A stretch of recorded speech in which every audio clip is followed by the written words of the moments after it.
I like this line. Alright, let's wrap that up. I'm just going to quickly throw out this What's this? You don't What's have this to debate it, debate? because I don't know if Trent can even debate this, sadly, but...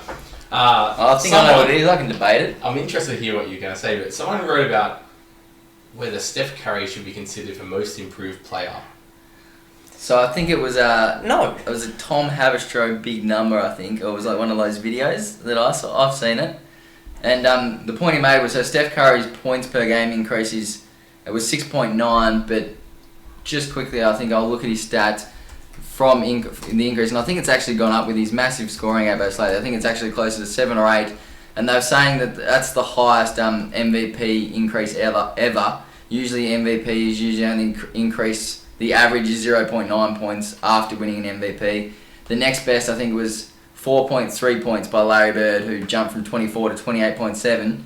And Curry, if we quickly look it up now, has increased from 23.8 to 30.7, so it's actually 6.9. So it's actually right on the money, 6.9. His increase is 50% better than any other MVP in history, and obviously the team's had a big jump. So there's a case there because But at the same time, last year was one of the more debated MVP races. No, I agree. I didn't think in that Curry recent deserved to memory. win. So I don't think so. And the way I would look at it, pure yes or no for this MIP, what's he gone from? Being an elite player to an elite player? But I think that's where it actually is. Something Like, I think the whole point of why he deserves MVP is because, I mean, it's easy for CJ McCollum that played, well, easy, but CJ McCollum played no minutes, basically come in minutes, and he played as good as he could have played last year, whereas Steph Curry was literally doing all he could last year, and he actually improved, like he actually got better. He didn't get better, so there's not a better circumstance.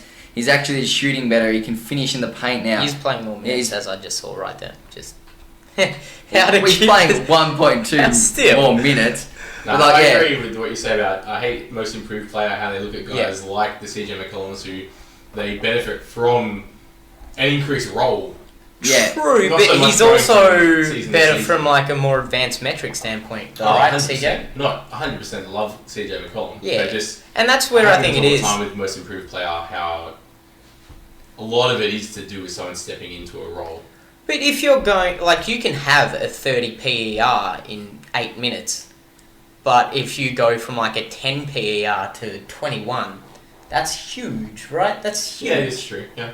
But that's also not just minutes, that's role as well, because usage rate is, like, usage is pretty much just touches. True, but you got to do well with the usage. You do have to do well, so yeah, that's true. But I wouldn't give Steph Curry, obviously, because CJ McCollum, he's made such a massive jump, but the difference between going from off the radar to decent isn't anywhere near as good as going from, you know, mixed MVP candidate to top 3 to 5 season of all time. Like, Steph's having, like, statistically speaking, from advanced metrics, top PER ever, and he had a good PE last year, but I've honestly thought James Harden should have won the MVP award, and then this year I thought Russ should have. Steph could be a unanimous MVP this year. Like, not many people are throwing anyone else's name out there, and that's a pretty big deal. So, from actual improvement of him as a player, he's probably gotten better than anyone else has because, not an increased role, nothing like that. He's just gotten better at shooting the ball and attacking the paint. So, there's definitely a case that could be made there, and I think he'll get votes.